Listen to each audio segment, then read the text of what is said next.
Hello everyone, myself Manoj. I welcome you all back in my video classes. In today's video, I would like to talk about the second English comedy, that is Gammer Gurton's Needle. ठीक है, gamer Gurton's needle जो कि हमारी second Elizabethan English comedy है, जिसके बारे में मैं आपसे डिस्कस करने वाला हूँ. It is considered the second comedy Gammer Gurton's Needle. Gammer Gurton's Needles को हम सेकंड कॉमेडी मानते हैं इंग्लिश लिटरेचर की जब बात करें. और प्लॉट जो होता है वो रिवॉल्व्स अराउंड गैमर गर्टन. एक गैमर गर्टन नाम की एक विडो होती है, एक बुढ़िया होती है, एक बूढ़ी औरत होती है. पूरा का पूरा सारा का सारा जो प्लॉट है वो इसी के आसपास घूमता रहता है. अगर हम प्लॉट की बात करें तो मैं डिटेल में आपसे डिस्कस करने वाला हूँ, तो सुनिए. Gammer Gurton is an old woman who loses her only needle while mending a pair of pants. देखिए होता क्या है, गैमर गर्टन एक बार की बात है, ओल्ड वुमेन होती है, वो एक पैंट होती है, उसमें काफ़ी सारे छेद होते हैं, होल होते हैं. उसको सीने के लिए, उसको मेंड करने के लिए, उसको रिपेयर करने के लिए अपनी नीडल में अपनी सुई के अंदर धागा डालकर उससे सीलने की कोशिश करती है. तो जब ऐसा वो करने जा रही होती है तो अचानक से उसकी जो सुई होती है वो गुम हो जाती है. तो सारा का सारा जो प्लॉट है वो इसी प्रकार की कहानी पर चलता है. अब क्वेश्चन ये होता है कि ये पेंट किसकी है. ये पेंट होती है ओल्ड वुमेन का एक सर्वेंट होता है जिसका नाम होता है होज, मिस्टर होज. एक सर्वेंट होता है, उसकी ये पेंट होती है. Hodge, needless to say, is very upset by this because now he has to wear pants full of holes. तो जब ये सुई गुम हो जाती है, अब जो हमारे मिस्टर होज हैं ये काफ़ी ज़्यादा अपसेट हो जाते हैं, परेशान हो जाते हैं, क्योंकि अब इनको ऐसी पैंट पहननी पड़ेगी जिसके अंदर काफ़ी सारे होल्स हैं और जो सुई है वो गुम हो चुकी है. Most of the play involves the search for the missing needle. और ज़्यादातर जो प्ले हैं इस particular most of the play revolves, sorry देखिए जितना भी प्ले है वो भाई जो ये गुम हुई नीडल है इसके चारों तरफ ही घूमता रहता है. तो लीजिए आगे चलते हैं. देखिए यहाँ पर आगे एक चीज़ आपको समझनी है. डीकन, एक डीकन नाम का एक कैरेक्टर होता है. डीकन एक भिखारी होता है, बैगर होता है, और स्टार्ट्स मेकिंग सम प्लॉट्स. और ये क्या करता है डीकन, जब ये उसको ये पता लगता है कि ओल्ड वुमेन की नीडल गुम हो चुकी है, तो ये जो बैगर होता है ये एक प्रकार का कॉन मैन होता है. कॉन मैन मतलब शातिर, चतुर, चालाक इंसान होता है. ये क्या करता है, ये कुछ प्लॉट, कुछ षड्यंत्र रचता है ताकि ओल्ड वुमेन की उसके पड़ोसी के साथ लड़ाई करवाई जा सके. तो अब डीकन क्या करता है, क्रेजी पागल बैगर होता है. स्टार्ट्स मेकिंग सम प्लॉट, जो कुछ षड्यंत्र बनाता है. He pretends to summon the devil to ask his advice. तो होता क्या है, ओल्ड वुमेन को डीकन बोलता है कि भाई मैं एक डेविल, एक आत्मा को बुलाकर पूछता हूँ कि भाई तुम ये जो नीडल है, ये सुई है, वो कहाँ गुम हो गई. He is very famous character and he is like a Matthew in Ralph Roister Doister. देखिए रल्फ रॉयस्टर डॉयस्टर जो है वो इंग्लिश लैंग्वेज की पहली कॉमेडी है, ड्रामा है. तो ये एक वर्स ड्रामा होता है. इसके अंदर आपको ये भी याद रखना है कि इसके अंदर ब्लैंक वर्स का यूज़ किया गया है, तो ये बात आप अच्छे से याद रखिए. तो ये जो कॉमेडी होती है रल्फ रॉयस्टर डॉयस्टर, इसके अंदर एक कैरेक्टर होता है जिसका नाम था मैथ्यू. और मैथ्यू जो होता है वो बड़ा ही चालाक, चतुर और प्लॉट करने वाला, चालबाज, ट्रिक्स्टर टाइप का खिलाड़ी होता है.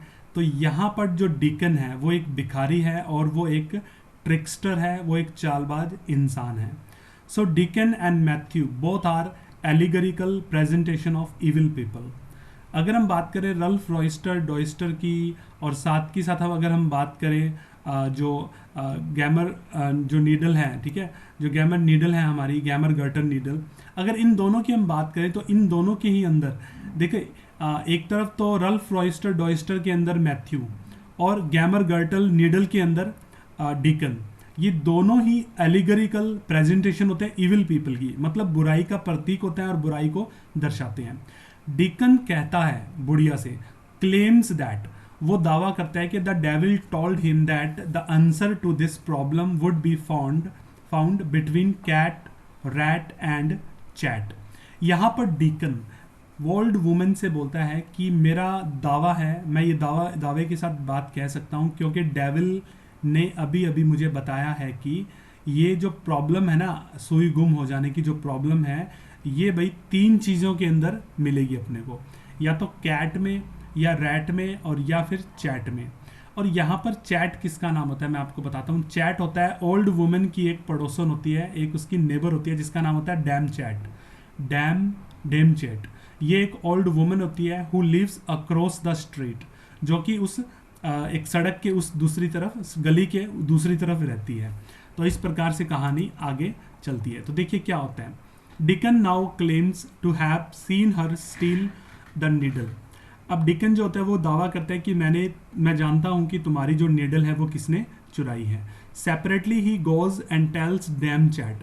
तो यहाँ पर डिकन, फोर्थ पॉइंट पे देखिए, डिकन क्या करता है, डिकन जाकर ओल्ड वुमेन, जो ओल्ड वुमेन होती है विडो, उसको जाकर बोलता है कि मुझे पता है तुम्हारी जो ये जो नीडल है, ये सुई है, ये किसने चुराई है, ये भाई डैम चैट ने चुराई है। और अब क्या करता है, उसको बोलने के बाद फटाफट जाता है डैम चैट के घर पे, और डैम चैट को बोलता है कि Gammer Gurton thinks she stole her cock and ate him.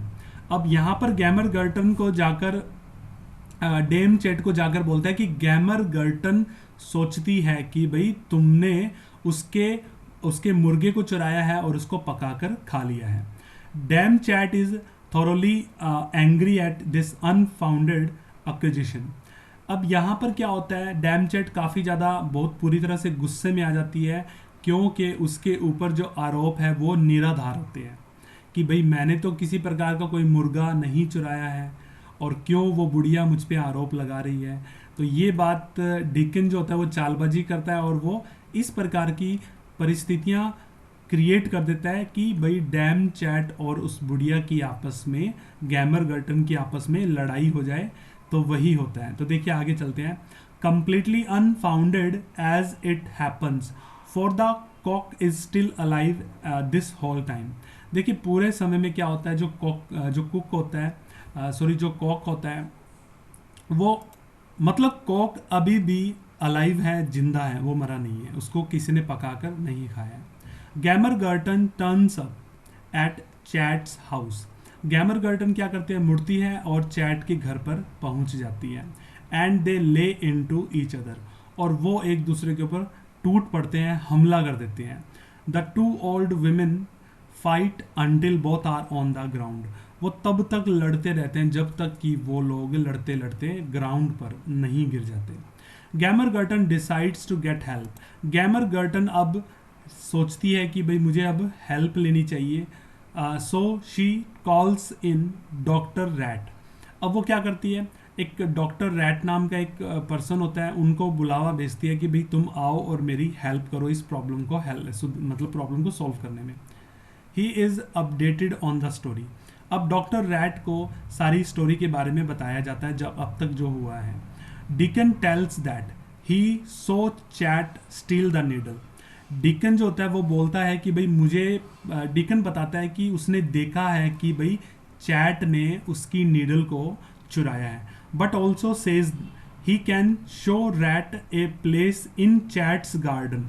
और साथ ही साथ वो भाई रैट को कहता है कि भाई उसे वो जगह दिखा सकता है जहाँ पर चैट्स गार्डन, जो चैट का जो गार्डन है, ठीक है, चैट के घर के अंदर जो गार्डन है जहाँ पर सुई को छुपाया गया है, वो जगह वो दिखा सकता है। Where he can see her using it, और यहाँ पर जहाँ पर उसने चुराया है और वहाँ पर उसने रखा है। Meanwhile Diccon tells Chat. इसी बीच डिकन जो होता है वो चैट के घर पर जाकर उसे बोलता है कि that Hodge is going to try to sneak into her garden and kills her chickens. So अब यहाँ पर डिकन भी एक और नया कारनामा करता है। वो जाकर चैट के घर चला जाता है और उसे बोलता है कि जो हॉज है, जो ओल्ड वुमेन, जो गैमर गर्टन का जो नौकर है Hodge, is going to try to sneak into her garden. वो तुम्हारे गार्डन में घुसने की कोशिश करेगा एंड किल्स हर चिकन, और तुम्हारे जितने भी चिकन हैं, मुर्गी के जो बच्चे हैं, उन सबको मार डालेगा। So she should watch the hole in the fence carefully. तो अब यहाँ पर वो जो मिसेस चैट होती है उसको अवेयर कर देता है कि भाई तुम ध्यान रखना। नीडलेस टू से, अब ये कहना तो मतलब इस बात को कहने की कोई ज़रूरत नहीं है, क्योंकि doctor Rat gets beat up. Doctor Rat जो होता है वो अब उसकी पिटाई हो जाती है। क्यों होती है सुनिए। So he calls in the bailiff. अब डॉक्टर रैट की पिटाई क्यों होती है, क्योंकि देखो यहाँ पर चैट को लगता है कि डॉक्टर रैट उसकी हेल्प कर रहा है, बुढ़िया की गैमर गर्टन की हेल्प कर रहा है, और वो लोग मेरे यहाँ पर गार्डन में आने वाले हैं, इस प्रकार से वो चिकन वगैरह को मारने वाले हैं। तो यहाँ पर डॉक्टर रैट की पिटाई हो जाती है। So he calls in the bailiff. अब यहाँ पर डॉक्टर रैट पिटने के बाद वो एक बेलिफ नाम का एक पर्सन होता है, उनको बुलाता है, who does not understand why he is being asked to prosecute a woman for attacking a man who was sneaking into her garden in the middle of the night। देखिए अब यहाँ पर डॉक्टर रैट जो bailiff होता है, bailiff को बोलता है कि भाई तुम अभी की अभी जाकर मुकदमा ठोको उस औरत पर, ठीक है, जिसने मेरे मतलब कहने का मतलब ये है, जो बेलिफ होता है उसको समझ में नहीं आता कि भाई मुझे क्यों कहा जा रहा है कि भाई मुकदमा करना है एक औरत के ऊपर, और उस औरत के ऊपर करना है जिसने डॉक्टर रैट के ऊपर हमला किया था, उसको पीट दिया था। और पीटा किस लिए था कि वो वहाँ पर उसके गार्डन में जाने की कोशिश कर रहा था आधी रात को। अब देखिए gradually all the characters are called before the bailiff. अब सारे के सारे कैरेक्टर्स को बेलिफ के सामने आना पड़ता है टू टेस्टिफाई, ताकि बेलिफ जो है उसको टेस्टिफाई कर सके, उसको एग्जामिन कर सके कि कौन गलत है और कौन सही है। द ट्रूथ कम्स आउट, और जो सच होता है वो सामने आता है। Gammer Gurton lost her needle. Gammer Gurton जो होती है वो अपनी नीडल को खो चुकी है। And Diccon made up all kinds of stories to make everyone angry at each other. और सच्चाई सामने आती है कि डीकन जो होता है, डीकन ने सभी लोगों को भड़का दिया एक दूसरे के खिलाफ, ताकि वो एक दूसरे के खिलाफ भड़का के उनको एक दूसरे से लड़वा दे। अब ये सारी सच्चाई सामने आ जाती है। अब क्या होता है, Diccon is given a rather mild punishment. Diccon को भाई सजा मिलती है, और सजा क्या होती है कि उसको हंसते हंसते एक slap Hodge on the ass. अब यहाँ पर सजा देखिए क्या होता है, देखिए डीकन को यहाँ पर सजा मिलती है, और सजा मिलने के साथ साथ जो बेलिफ होता है वो क्या करता है, हंसते हंसते मिस्टर होज के गाल पर एक चांटा भी लगाता है, सॉरी गाल पर नहीं, उसके एस पर, उसके कमर के पीछे एक चांटा लगाता है। और होज जैसे ही चांटा लगता है, देखिए बड़ी कॉमेडी क्या है इसमें, जैसे ही उसके चांटा लगता है उसके कमर के पीछे कुछ चुभता है, और तब वहाँ पर सामने निकल कर आता है कि नीडल तो भाई उसकी पैंट में अभी भी लगी हुई है और वो वहाँ पर उसको चुभ रही है। तो इस प्रकार से जो कॉमेडी है वो यहाँ पर ख़त्म हो जाती है। सो गाइज कैसी लगी मेरी वीडियो आपको, तो please do comment and reply. Thank you very much. I will be coming with a new topic. Thank you.